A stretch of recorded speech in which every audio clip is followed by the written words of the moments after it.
Once I found out he was a psychologist, I would ask him to tell me the things that were to be seen in a psychologist's office so I could plug it into my book. I would ask him what I would name a psychologist, which he came up with the name Dr. Martin. I believe, if I'm not mistaken, it was one of his professors' names. Then that's when he told me the things to plug into my book. I was so curious to know, so I asked, "Do you have a coffee shop?" And when he replied back, "No," I was glad because the psychologist in the book has a coffee shop, and that would have been extra weird.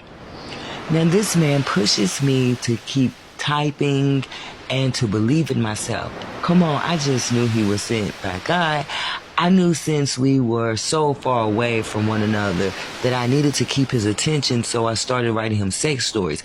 As I would do this, he would do it back, and in the midst of this, I figured this was the time I could ask him the questions about the things to be seen in the psychologist's office, his height and weight, and the name.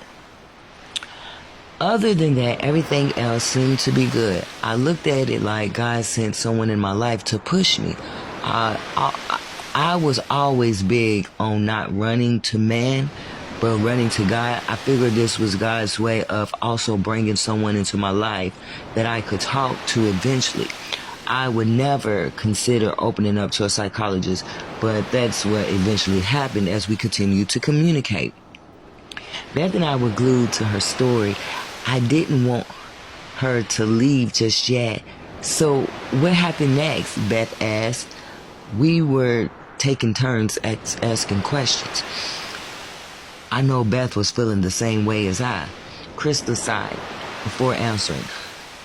Well, we would continue to message each other back and forth on Words with Friends, then led to us messaging each other on Kik, something I've never heard of, which he suggested.